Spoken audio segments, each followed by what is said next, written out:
जय हिंद दोस्तों। Lead academy YouTube channel पर आपका स्वागत करता हूं। आज से हम लोग जो है इम्तिहान का प्रैक्टिस सेट आया है बीपीएससी का, और हम इसको देखे हैं, काफ़ी अच्छा सेट किए हैं। हूबहू बीपीएससी पैटर्न पर है। तो हम एक दिन छोड़ के एक दिन यह सेट हम लाएंगे, ठीक है। तो अगर आपको वीडियो अच्छा लगेगा चैनल को ज़रूर सब्सक्राइब कीजिएगा। और अगर आप करंट अफेयर्स पढ़ना चाहते हैं मेरे से, तो मेरा ऑफलाइन क्लास चलता है लीड एकेडमी पटना में। और जो पटना में रहते हैं आप ज्वाइन कर सकते हैं। प्रतियोगिता दर्पण और आपका एसपीडी, ये दोनों करंट अफेयर आपको हम रटवा देंगे। विशेष बात हम नहीं करेंगे। अ, अगर आपको वीडियो अच्छा लगेगा चैनल को ज़रूर सब्सक्राइब कीजिएगा और यह दोस्त के बीच शेयर भी कीजिएगा। तो चलते हैं, आज का पहला क्वेश्चन देखते हैं। सेट नंबर आज का देखिए, हम 2 करवा रहे हैं, एक दूसरे दिन हम ला देंगे। अभी हम 2 को करवा रहे हैं, ठीक है। चलिए देखिएगा, करें क्या। मुजफ्फरपुर की शाही लीची के रख रखाव के लिए कौन सा तकनीक का प्रयोग किया जाएगा। यह देखिए, यह इजरायली तकनीक है। कौन सा है? तो इजरायली तकनीक का प्रयोग किया जा रहा है, इसको ध्यान में रखिएगा, ठीक है। अगला क्वेश्चन चलते हैं, क्वेश्चन नंबर आपका 2। करें कि मई 2024 में बिहार निवासी पद्मश्री से सम्मानित देश के जाने माने किस सर्जन का निधन हो गया। तो याद रखिएगा, इसको पद्मश्री से सम्मानित किया गया और मई 2024 में यह क्या हो गया, इसका निधन हो गया। तो इनका जो नाम है डॉक्टर नरेंद्र सिंह नाम है, नरेंद्र प्रसाद नाम है। ऑप्शन ए हो जाएगा। अगला देखेंगे, Lancet regional health south Asia journal में प्रकाशित नए शोध के अनुसार 2016 में बिहार के शराब प्रतिबंध से दैनिक और साप्ताहिक खपत कितने मामला को नियंत्रित किया गया। इसका राइट आंसर होगा 2.4 मिलियन। कितना है? 2.4 मिलियन। आगे चलते हैं, करें कि कंकरबाग स्थित पाटलिपुत्रा खेल परिसर के इंडोर हॉल में आयोजित 33वीं यह राष्ट्रीय सब जूनियर बालिका कबड्डी चैंपियनशिप का खिताब किसने जीता। तो ध्यान में रखिएगा, कंकरबाग में आयोजित हुआ यह सब जूनियर बालिका कबड्डी चैंपियनशिप, इसमें कौन विजेता रहा? विजेता रहा हरियाणा। ऑप्शन नंबर जो आपका होगा ये सी होगा, हरियाणा। नेक्स्ट चलते हैं, बिहार के प्रसिद्ध सामाजिक उद्यमी शरद विवेक सागर को वर्ल्ड इकोनॉमिक फोरम में ने जो है वर्ष 2024 का यंग ग्लोबल लीडर यह घोषित किया। यह किस जिले की निवासी है? तो ध्यान में रखिएगा, शरद विवेक सागर यह किस जिले का है? यह सिवान का है। ऑप्शन नंबर आपका सी राइट आंसर होगा। आगे चलते हैं, करें कि भारतीय कला या संस्कृत और साहित्य के बड़े सांस्कृतिक कार्यक्रमों में एक जो है साहित्योत्सव जिसको कहते हैं यह जश्न ए या अदब कल्चर कारवां विरासत पहली बार बिहार के किस शहर में आयोजित किया गया। तो जश्न ए अदब कल्चर कारवां विरासत यह पहली बार बिहार में जो आयोजित किया गया, यह किस शहर में? तो ध्यान में रखिएगा, यह पटना में आयोजित किया गया। आगे है, वैज्ञानिकों ने पहली बार अंटार्कटिक क्षेत्र में यह किस पक्षी में जो है एवियन फ्लू की उपस्थिति का पता लगाया। तो वैज्ञानिकों ने पहली बार अंटार्कटिक क्षेत्र में किस पक्षी में एवियन फ्लू का यह जो है उपस्थिति का पता लगाया। इसका राइट आंसर होगा ऑप्शन नंबर डी। ये रखिएगा ब्राउन अस्कुरा। क्या क्या नाम है? ब्राउन अस्कुरा, ठीक है। आगे चलते हैं, करेक्ट किया 8 नंबर प्रश्न पर। अक्टूबर 2023 में भारत सरकार ने निम्नलिखित में से किस फसल के लिए न्यूनतम निर्यात या अधिसूचित किया। तो न्यूनतम निर्यात अधिसूचित किया है किस फसल के लिए? यह रखेगा प्याज के लिए। Option number C right answer होगा। आगे चलते हैं, आदित्य L1 के बारे में निम्नलिखित कथनों पर विचार करें। तो ध्यान में रखिएगा, आदित्य L1 का प्रक्षेपण 2 सितंबर 2023 को इसका लॉन्च किया गया। यह PSLV C59 से नहीं, ध्यान में रखिएगा PSLV, यह देखिएगा यह C57 से इसको प्रक्षेपित किया गया, यानी कि दूसरा नंबर कथन किया जाएगा गलत। इसमें 7 पेलोड शामिल था, बात सही है। यानी कि अगर आदित्य L1 के संदर्भ में निम्नलिखित कथनों पर विचार करने के लिए कहेगा, तो आदित्य L1 का यह 2 सितंबर 2023 को इसका प्रक्षेपण किया गया था और इसको PSLV, ये रखिएगा यह PSLV C57 के द्वारा, इसमें 7 पेलोड है। तो 1 और 3 सही है, दूसरा गलत है। करेक्ट कि कौन सा सही है? तो सही है 1 और 3, ऑप्शन नंबर ए हो जाएगा। अगला प्रश्न की तरफ चलते हैं, प्रश्न नंबर आपका यह 10 नंबर प्रश्न को देखिएगा क्या कह रहा है। निम्नलिखित में से किस टीम ने डुरंड कप 2023 ट्रॉफी जीती। तो डुरंड कप 2023 ट्रॉफी यह किसने जीता? तो मोहन बगान ने। आप हमको कमेंट करके बताएंगे डूरंड कप का संबंध किस खेल से है। आप कमेंट में ज़रूर लिखिएगा डूरंड कप का संबंध किस खेल से है। ये रखिएगा, यह मोहन बगान ने जीता है। आगे लिखते हैं करें कि 54वें अंतर्राष्ट्रीय फिल्म महोत्सव में प्रतिष्ठित सत्यजीत रे लाइफ टाइम अचीवमेंट अवार्ड यह किसको दिया गया। ये रखिएगा, सत्यजीत रे life time achievement award Michael Douglas को, किसको दिया गया, माइकल डगलस को। आगे चलते हैं, किस संगठन ने फास्टर 2.0 पोर्टल यह लॉन्च किया। फास्टर 2.0 पोर्टल लॉन्च किया है भारत के सर्वोच्च न्यायालय ने। ऑप्शन नंबर आपका ए हो जाएगा। अगला प्रश्न की तरफ चलते हैं, प्रश्न नंबर आपका 13 करें कि हाल ही में किस देश ने अपने हलौमी पंजीकृत पनीर पर जो है एक भारतीय कंपनी के खिलाफ ट्रेडमार्क केस जीता है। तो ध्यान में रखिएगा, यह जीता है साइप्रस। ऑप्शन नंबर सी करें, किस देश ने अपने यह देखिएगा हलौमी पंजीकृत पनीर पर एक भारतीय कंपनी के खिलाफ ट्रेडमार्क केस जीता है, साइप्रस। ऑप्शन नंबर सी। निम्नलिखित में से किस देश ने जेतपुरा परमाणु ऊर्जा संयंत्र यह ऊर्जा परियोजना के विकास में योगदान दिया। तो ध्यान में रखिएगा, जेतपुरा परमाणु ऊर्जा संयंत्र कहाँ पर है, यह महाराष्ट्र राज्य में है। कहाँ पर है, महाराष्ट्र में। और यह किसने सहयोग किया, तो इसको फ्रांस के सहयोग से। ऑप्शन नंबर सी हो जाएगा। अगला चलते हैं, करें कि निम्नलिखित में से किस व्यक्ति को कला श्रेणी में 2024 का पद्म विभूषण पुरस्कार नहीं मिला। यहाँ पर देखिएगा, शब्दों को पहचानिएगा, करे कि नहीं मिला तो किसको नहीं मिला है। तो एक याद रखिएगा, यह सुश्री वैजंती माला वाली, यह रखिएगा कोनिडेला चिरंजीवी, पद्म, यह जो है सुश्री, यह पद्मा सुब्रमण्यम, ये सबको मिला है। ठीक है, तो ध्यान में रखिएगा, नहीं कर रहा है तो नहीं मिला है, किसको नहीं मिला है, ये रखिएगा पार्वती बरुआ को। ठीक है, पार्वती, ये रखिएगा बरुआ, इसको नहीं। इसका राइट आंसर हो जाएगा ऑप्शन नंबर यह डी। तो ध्यान में रखिएगा, पद्म श्री का जो है यह पद्म विभूषण जो है यह कितने लोगों को मिला है, टोटल 5 लोगों को मिला है। एक तो बिंदेश्वरी पाठक है और यह सामाजिक कार्य के लिए मिला है इसको। एम वेंकैया नायडू को सार्वजनिक कार्य के लिए मिला है और यह कोनेडिला चिरंजीवी को कला के क्षेत्र के लिए मिला है और श्री वैजयंती माला को भी, यानी कि यह सब टोटल अगर हम बात करेंगे कि पद्म विभूषण कितने लोगों को, यह पद्म विभूषण 5 लोगों को। अगर हम पद्म भूषण की बात करेंगे 17 और अगर पद्म श्री की बात करेंगे तो 110। कम से कम यह 5 का ध्यान में रखिएगा जरूर। करें कि भारत फ्रांस के संबंध में निम्नलिखित कथनों पर विचार करें, कौन सा कथन सही है, कौन सा कथन सही है। करें कि 2024 भारत फ्रांस संबंधों की रणनीतिक साझेदार की 25वीं वर्षगांठ है, बात सही है। 2024 छठी बार जब वो कोई फ्रांसीसी नेता गणतंत्र दिवस समारोह में मुख्य अतिथि के रूप में शामिल हुए थे, ये कथन भी क्या है, सही है। फ्रांसीसी पर्यटकों के लिए राजस्थान सभी या भारतीय स्थलों में अग्रणी है, यह कथन भी क्या है, सही है।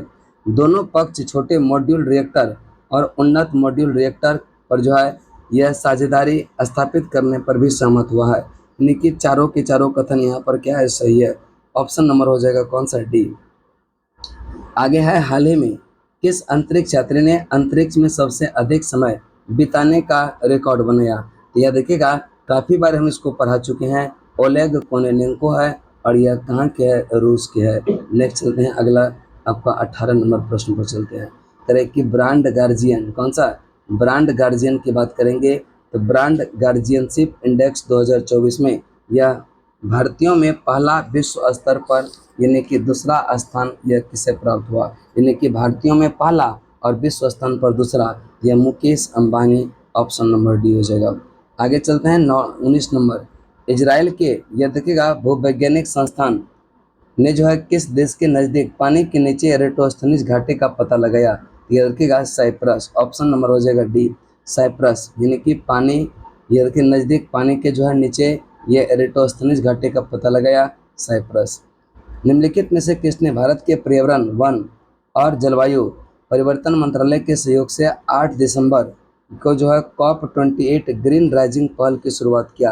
ये देखिएगा COP28 ग्रीन राइजिंग पहल यूनिसेफ। ऑप्शन नंबर हो जाएगा बी, ऑप्शन नंबर बी हो जाएगा।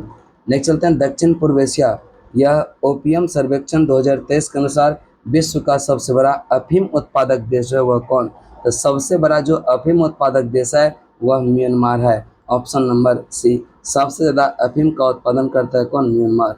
किस फिल्म ने 29वें कोलकाता अंतर्राष्ट्रीय फिल्म महोत्सव 2023 में सर्वश्रेष्ठ फिल्म के लिए गोल्डन रॉयल बंगाल टाइगर यह अवार्ड जीता। Golden royal Bengal tiger award किसने जीता? तो ध्यान में रखिएगा, यह children of nobody, children of nobody, children of nobody. Next चलते हैं, क्राइकिया किस देश के जो है अनुसंधान केंद्र ने दुनिया के सबसे शक्तिशाली लेजर सक्रिय किया? यह किस देश ने दुनिया के सबसे शक्तिशाली लेजर को सक्रिय किया? तो इसका राइट आंसर, ऐसा कीजिए कि इसका आंसर आप लोग दीजिए, बहुत बार इसको हम पढ़ा चुके हैं। इसका आंसर वैसे हम लास्ट में बता देंगे, लेकिन आप लोग इसका कमेंट कीजिएगा। जिसे आज बोले हैं कि 23 नंबर प्रश्न का उत्तर आपको देना है, इसका कमेंट में जरूर लिखिएगा कि किस देश के अनुसंधान केंद्र ने दुनिया के सबसे शक्तिशाली लेजर को सक्रिय किया। यह ऑप्शन में है नॉर्वे, स्वीडन, फिनलैंड, रोमानिया। जरूर इसका आंसर कीजिएगा, ठीक है। तो नेक्स्ट चलते हैं, करें कि भारत ने पादुर में अपना पहला निजी तौर पर प्रतिबंधित राजनीतिक पेट्रोलियम रिजर्व बनाने की घोषणा की, जो किस राज्य में है? तब पादुर कहाँ पड़ता? पादुर पड़ता है कर्नाटक में। ऑप्शन नंबर बी हो जाएगा। निम्नलिखित में से किसे विश्व बैंक आर्थिक सलाहकार पैनल के सदस्य के रूप में नियुक्त किया गया? तो यह रखेगा, यह राकेश मोहन, राकेश मोहन। ऑप्शन नंबर कौन सा हो जाएगा? डी। नेक्स्ट चलते हैं, केंद्र ने जैव प्रौद्योगिकी शक्ति का उपयोग करने के लिए अपनी बायो E3 नीति का अनावरण किया। E3 का तात्पर्य क्या होता है?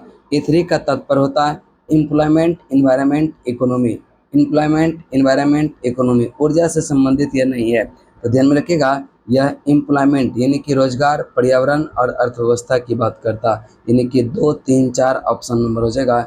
यह केवल क्या हो जाएगा? 2, 3, 4। ये देखिएगा, E3 का तात्पर्य होता है एम्प्लॉयमेंट, इन्वायरमेंट और इकोनॉमी।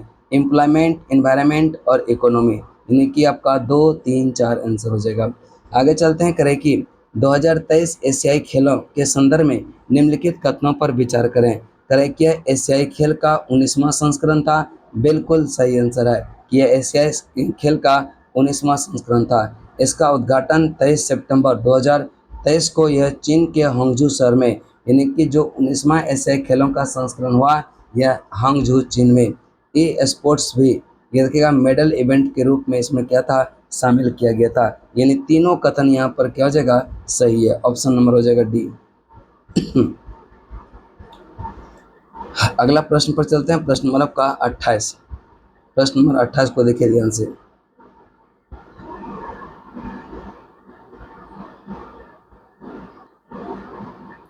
आगे देखिएगा, करें कि किस देश के नोबेल पुरस्कार विजेता डॉक्टर मोहम्मद यूनुस को श्रम कानून के उल्लंघन के मामले में यह 6 महीने की जेल की सजा यह सुनाया गया?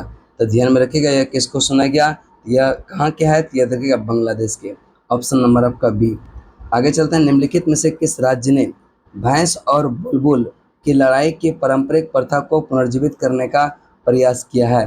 तो ध्यान में रखिएगा, यह असम ने किया है। भैंस और बुलबुल की लड़ाई, ठीक है, यह किसने पुनर्जीवित करने का प्रयास किया है? असम ने।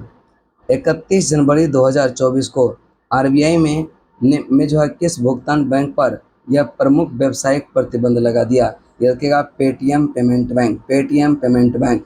RBI ने किस भुगतान बैंक पर प्रमुख व्यावसायिक प्रतिबंध लगा दिया? पेटीएम पेमेंट बैंक पर। नेक्स्ट चलते हैं, भारतीय द्वीपों की कुल तटीय सीमाएं वह कितना है? टोटल अगर हम 6100 और यह जोड़ेंगे टोटल हो जाता है 1400 कितना? यह रखिएगा 17 के आसपास हो जाएगा। आगे चलते हैं, नेक्स्ट चलते हैं, यानी कि मुख्य भूभाग का भी जोड़ना है और तटीय का भी जोड़ना है, यानी कि जो द्वीप समूह है, तो टोटल आपको 1417 के आसपास आ जाएगा, अप्रॉक्स में हम बता रहे हैं। आगे चलते हैं, करें कि भारत के प्रायद्वीपीय खंड के, ये रखिएगा प्रायद्वीपीय खंड के संबंध में निम्नलिखित कथनों पर क्या करें? विचार करें। निम्नलिखित कथनों पर विचार करें। जो पहला कथन है, करें कि पूर्वोत्तर भारत भाग पश्चिम बंगाल में मालदा भ्रंश द्वारा छोटा नागपुर से अलग होता है। बात क्या है? सही है। करें कि उत्तर पूर्व में कार्बी आंगलोंग और मेघालय पठार और पश्चिम में राजस्थान तक ब्लॉक के विस्तार है। बिल्कुल सही है, ये सब प्रायद्वीपीय पठार का ही क्या भाग है, लेकिन जो उत्तर पूर्व का मेघालय का कार्बी आंगलोंग है, मेघालय का पठार है, वह मालदा गैप से अलग होता, लेकिन पार्ट है सब प्रायद्वीपीय का। करें कि दिल्ली के पास अरावली पर्वत के पश्चिम किनारे पर कच्छ से चलने पर जो है एक अनियमित रेखा है, यानी कि ये कथन भी क्या है? सही है। तीनों कथन आपका क्या हो जाएगा, सही है। प्रायद्वीपीय पठार की सीमा के संबंध में निम्नलिखित में गलत जोड़ी का यह कथन चयन करें। तो कौन सा गलत है, इसको चूज करना है। करें क्या, दिल्ली रेंज या उत्तर पश्चिम, दिल्ली रेंज उत्तर पश्चिम, ये कथन क्या है, सही है। सतपुरा पूर्व में नहीं है, एम मध्य में है, ठीक है, तो मध्य पार्ट में पड़ता है सतपुरा। गिर पश्चिम में, इलायची की पहाड़ी दक्षिण में, ये सब सही है। ये वाला कथन 2 नंबर गलत है और गलत कथन की जोड़ी पहचानने के लिए करा है, option number B right answer होगा। नेक्स्ट चलते हैं नदियों के यह निम्नलिखित कथनों पर विचार करें। करें कि भागीरथी देवप्रयाग में अलकनंदा से मिलती है। ये बात बिल्कुल सही है कि भागीरथी और अलकनंदा का मिलन स्थल है देवप्रयाग। अलकनंदा विष्णुगंगा में जो है यह नंदाकिनी में से मिलती है। करे कि विष्णु प्रयाग में नहीं, नंद प्रयाग में मिलती है अलकनंदा नंदाकिनी से, इसका मतलब ये कथन क्या हो जाएगा, गलत। तीसरा है अलकनंदा कर्ण प्रयाग में पिंडार से मिलती है, बिल्कुल सही है। अलकनंदा रुद्र प्रयाग में मंदाकिनी से मिलती है, यानी कि 3, 1, 3 और 4 सही है। 1, 3, 4 ऑप्शन नंबर सी है, यही आपका सही उत्तर होगा। नेक्स्ट चलते हैं गर्म मौसम के कुछ यह प्रसिद्ध जो है यह तो स्थानीय तूफान के संबंध में निम्नलिखित कथनों पर विचार करें। पहला है आम्र वर्षा। आम्र वर्षा देखिएगा मानसून के जस्ट पहले आता है। प्री मानसून बारिश जो केवल केरल और कर्नाटक के तटीय क्षेत्र में एक आम घटना होती है, ये बात क्या है, सही है। नॉर्वेस्टर ये बंगाल और असम में, ये देखिएगा यह असम में शाम को आने वाले भयानक तूफान को कहते हैं नॉर्वेस्टर। आगे है लू, उत्तरी मैदान, यह मैदानी इलाके में पंजाब से बिहार तक गर्म शुष्क और दमनकारी हवाएं चलती है, जिनकी तीव्रता दिल्ली और पटना के बीच यह अधिक है, यानी कि 1, 2, 3 तीनों कथन यहाँ पर क्या हो जाएगा, सही हो जाएगा। आगे है उष्णकटिबंधीय चक्रवात के संदर्भ में निम्नलिखित कथनों पर विचार करें। करें कि उष्णकटिबंधीय चक्रवात के संदर्भ में निम्नलिखित कथनों पर विचार करें। करें कि 30 डिग्री उत्तरी और 30 डिग्री दक्षिणी अक्षांश के बीच यह स्थित क्षेत्र होता उष्णकटिबंधीय। ध्यान में रखिएगा हमेशा, यह तो 30 डिग्री देगा, यह 23.5 डिग्री उत्तर से 23.5 डिग्री, यानी कि मकर रेखा कर्क रेखा के जो मध्य होता है उसको हम यह उष्णकटिबंधीय क्षेत्र कहते हैं। इसका विस्तार सतह से यह 500 से 1000 किलोमीटर तक और लंबा 12 से 14 किलोमीटर तक होता है, यानी कि 1 और 2 दोनों कथन क्या है, सही है। आगे चलते हैं। करें निम्नलिखित से जो है सही जोड़े का मिलान करें। करें कि भूमि उपयोग की अगर हम बात करेंगे तो भूमि उपयोग भूमि उत्पादन का उपयोग की बात करता है, यानी कि भूमि का उत्पादन उपयोग। ह्यूमरस की बात करते हैं, ह्यूमरस यानी कि ऊपरी मिट्टी पर जमा जो कार्बनिक पदार्थ होता है उसी को तो हम ह्यूमरस कहते हैं। चट्टानी बांध की बात करेंगे तो मिट्टी के कटाव को रोकने के लिए चट्टानी बांध बनाया जाता है। जैव मंडल की बात करेंगे तो स्थल मंडल, जलमंडल और वायुमंडल, जहाँ पर तीनों का समन्वय होता, जैसे कि यह स्थल मंडल है, यह आपका जलमंडल है, यह वायुमंडल है, तो तीनों का देखिएगा यह कॉमन चीज जो है उसी को हम क्या कहते हैं, जीव मंडल कहा जाता है। इसी को क्या कहते हैं, जीव मंडल कहते हैं। तो नेक्स्ट चलते हैं। निम्नलिखित में से कौन सा दर्रा सिक्किम में नहीं है। अब देखिएगा बारालाचाला ये सिक्किम, यह नाथुला कर कौन सा जो है सिक्किम में स्थित है, तो ध्यान में रखिएगा नाथुला कहाँ पर पड़ता है, यह सिक्किम में। नाथुला कहाँ पर, सिक्किम में, और ये सब पड़ता है हिमाचल प्रदेश में, ठीक है।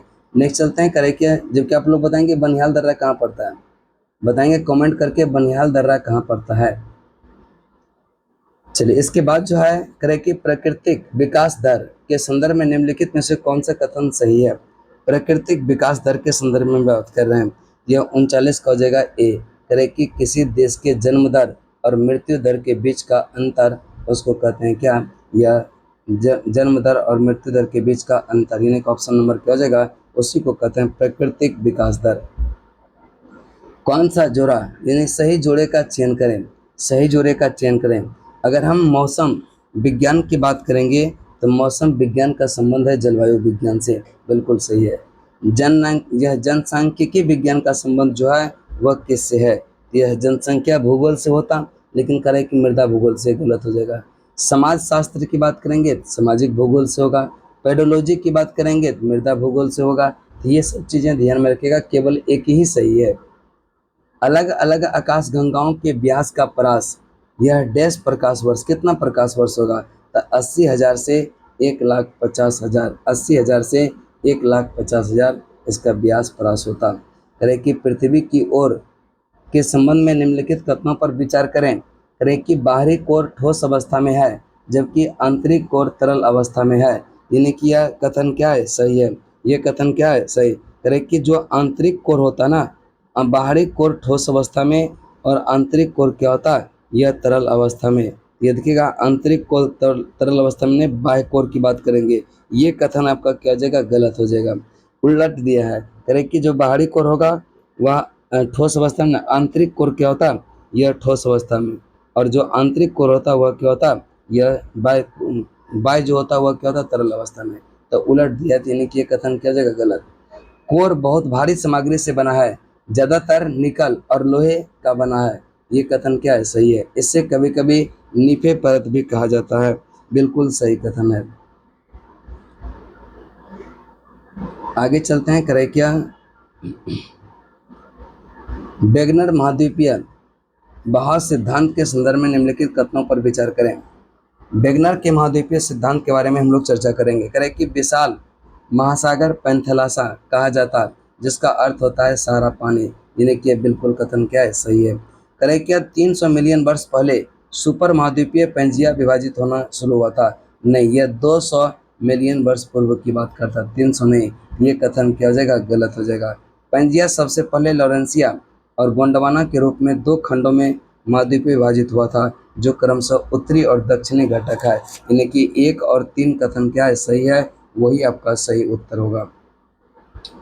कौन बंदरगाह वित्तीय वर्ष 2023-24 के दौरान यह 56 वर्षों में पहली बार दीनदयाल बंदरगाह को पीछे छोड़ते हुए देश का सबसे अधिक कार्गो हैंडलिंग करने वाला बंदरगाह बन गया। तो ध्यान में रखिएगा, यह पारादीप है। कौन सा है, पारादीप है। आगे चलते हैं, कहें कि शोधकर्ता ने अनुमान लगाया है कि भविष्य में फैलने वाली गेहूं या ब्लास्ट बीमारी 2050 तक वैश्विक गेहूं उत्पादन में 13% तक कम कर सकती है। गेहूं ब्लास्ट बीमारी का कारण क्या है, देखिएगा, यह गेहूं ब्लास्ट बीमारी का जो कारण है वह कवक के कारण होता है। ऑप्शन नंबर ए हो जाएगा। आगे चलते हैं, करें कि निम्नलिखित कथनों पर विचार करें। बिहार में भौगोलिक भूमि क्षेत्र में पाए जाने वाले चट्टान के संदर्भ में निम्नलिखित कथनों में कौन मेल नहीं खाता। तो धारवाड़ चट्टान बिहार के दक्षिण पूर्वी, जैसे कि मुंगेर, जमुई, नवादा। तो मुंगेर, जमुई, नवादा, इसमें धारवन क्रम की चट्टानें पाई जाती है। बिल्कुल सही है। विंध्य में बिहार दक्षिण, ये जो है पश्चिम भारत भाग में रोहतास जिले में। तो रोहतास जिले में बात सही है कि विंध्य क्रम की चट्टानें होती है, कैमूर रोहतास में। गया में नहीं होता। तो गया में जो है ये कथन क्या हो जाएगा, गलत हो जाएगा। यानी कि दूसरा गलत। टर्सरी चट्टान बिहार के हिमालय तराई क्षेत्र में पाई जाती है। बिल्कुल सही है। करें कि चतुर चट्टान हिमालय और छोटा नागपुर पठार के बीच नीचे और मुरे खंड में पाई जाती है। तो गलत कथन की पहचान करने के लिए करा है, option number B right answer होगा। नेक्स्ट चलते हैं, करें कि बिहार में नदी के प्रवाह के संबंध में निम्नलिखित कथनों पर विचार करें। करें कि कौन सी नदी गंगा नदी के बाएं तट की सहायक है। कौन सी नदी गंगा नदी के बाएं तट की सहायक नदी। अब देखिएगा, सोन उत्तर से, यानी कि दाहिने तट का हो जाता है, जबकि घाघरा, कर्नाली, ये जो है कोसी, ये सारा नदी जो है बाएं तट पर आकर के मिलती है। आगे है, बिहार में पाई जाने वाली मिट्टी के संबंध में निम्नलिखित कथनों पर विचार करें। पिडमोंट दलदली पश्चिमी चंपारण जिले में यह उत्तर पश्चिम भाग में पाई जाती है। बिल्कुल क्या है, सही है। तराई मिट्टी नेपाल सीमा के यह राज्य के साथ यह क्या होता है, विस्तारित है। ये कथन भी क्या है, सही है। गंगा जलोढ़ बिहार के मैदानी इलाका में पाई जाती है। तो गंगा जलोढ़ जो है बिहार के मैदानी इकाई में, यानी कि सारा कथन क्या है, सही है। ऑप्शन नंबर हो जाएगा डी। ऑप्शन नंबर कौन सा रहेगा, डी। निम्नलिखित में से कौन वन्यजीव अभयारण्य दक्षिण बिहार में स्थित नहीं है। कौन वन्यजीव अभयारण्य दक्षिण बिहार में स्थित नहीं है, ठीक है। तो इसका देखेंगे, अरे कि कौन जो है दक्षिण बिहार में स्थित है, यह नहीं है। तो आप बताएंगे इसका, तो बताएंगे 49 का जो हो जाएगा कौन। ये देखिएगा, नागी नटकी, ठीक है। नागी बांध जो है अभयारण्य, यह जमुई में पड़ता है। और जमुई पड़ता है क्या, उत्तर में पड़ता है, बिहार के उत्तर में। करे क्या, नहीं है। अब देखिएगा, भीम बांध, ठीक है। करे कि कौन सा वन्य अभयारण्य, ये देखिएगा दक्षिण बिहार में नहीं है। तो दक्षिण बिहार में नहीं है, ये तो दक्षिणी में नहीं है, ठीक है। ये देखिएगा, भीम बांध भी दक्षिण में, चूंकि भीम बांध कहाँ पड़ता, मुंगेर में। ये देखिएगा, बरेला सलीम अली जुब्बा सहनी, ठीक है। यह पड़ता है वैशाली, ये आपका उत्तरी बिहार में पड़ता है। तो ये आपका क्या हो जाएगा, गलत। दक्षिण में कहता है कि नहीं है, तो दक्षिण में तो यह चूँकि भीम बांध मुंगेर में पड़ता है, नागी बांध जो है जम्मू में पड़ता है, और गौतम बुद्ध की बात करेंगे, यह गौतम बुद्ध यह गया में पड़ता है। ये सब दक्षिण बिहार का ही बात है, लेकिन यह बरेला सलीम ये जो है सुहासनी, यह कहाँ पड़ता है, यह देखिएगा यह वैशाली में पड़ता है। एक कैमूर वन्य जीव अभयारण्य है, ये कैमूर में पड़ता है। कांवर झील बेगूसराय में पड़ता है। नागी नकटी बांध जो है जमुई में, और करे के नकटी बांध पक्षी अभयारण्य भी जमुई में। राजगीर वन्य जीव अभयारण्य राजगीर में। संजय गांधी जैविक उद्यान पटना। उदयपुर वन्य प्राणी यह चंपारण में पड़ता है।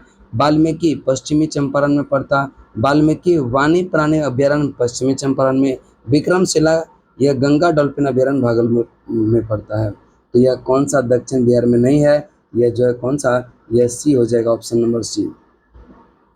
डोलोमाइट बिहार के किस जिले में पाया जाता है, तो डोलोमाइट ऑप्शन नंबर ए हो जाएगा, कैमूर में। कहाँ पर, कैमूर में। नेक्स्ट चलते हैं, करें क्या अगला पॉइंट, करें क्या 51 बिहार आर्थिक सर्वेक्षण 2023-24 के अनुसार ऊर्जा के संदर्भ में निम्नलिखित कथनों पर विचार करें। करें कि कौन सा कथन सही है, तो 2021-22 में 31% बिजली नवीकरण स्रोत यह आई, और 69% यह ताप विद्युत से, बिल्कुल सही है। करें कि जो 2025-26 तक नवीकरणीय स्रोत से 35% बिजली पाने का लक्ष्य हासिल किया। ये नेक्स्ट चलते हैं, करें कि कुल कनेक्शन में घरेलू कनेक्शनों का हिस्सा क्या रहा है, घट रहा है, यानी कि 1, 2 और 3 तीनों कथन यहाँ पर क्या है, सही है।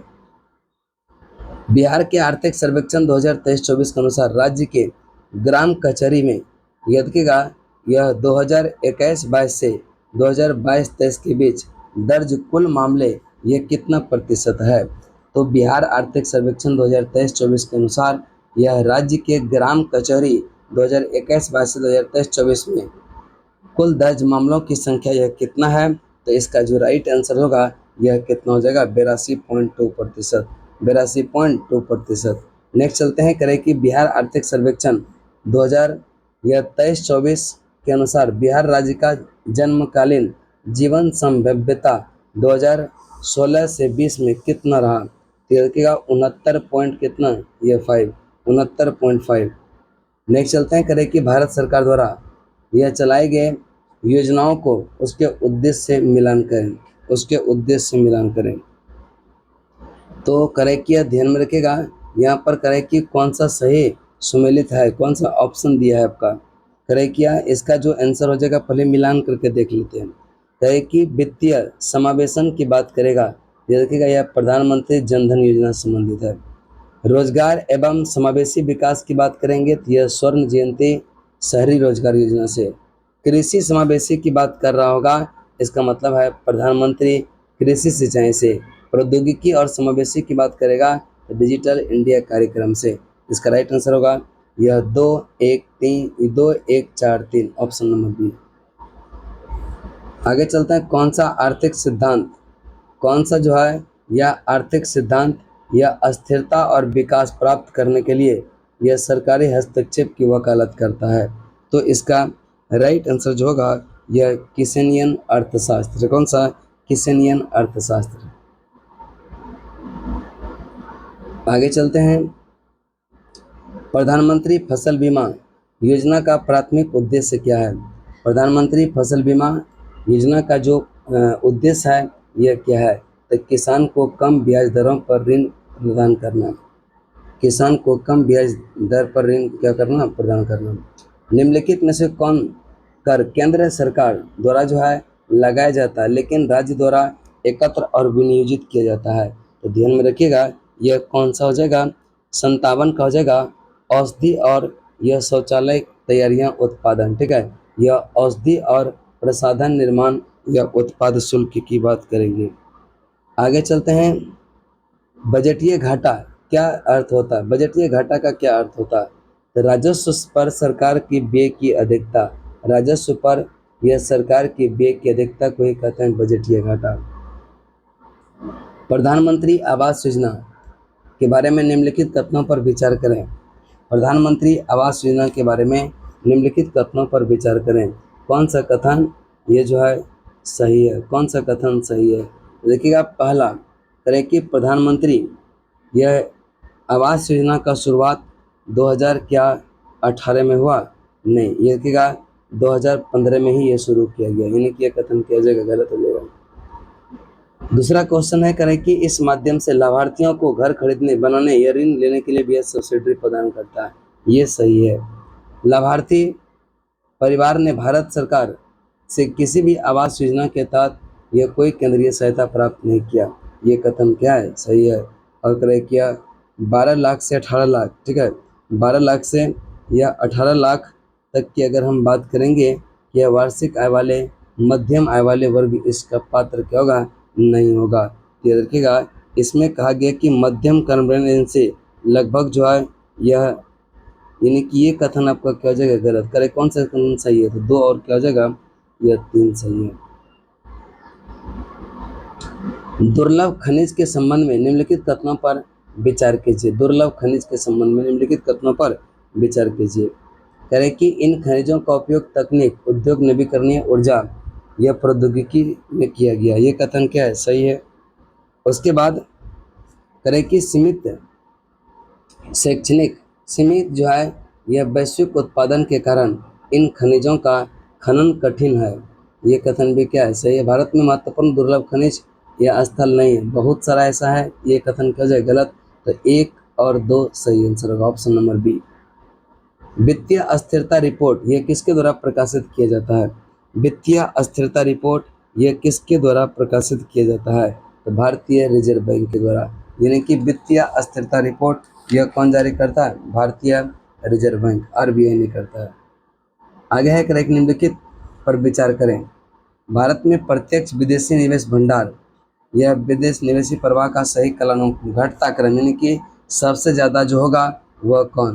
तो फर्स्ट स्थान पर बताए थे कि सिंगापुर, और सेकंड पर होता है मॉरिशस, थर्ड पर होता है नीदरलैंड, और ये जो है फोर्थ पर होता है कौन? जापान, यानी कि 3 4 1 2 हो जाएगा।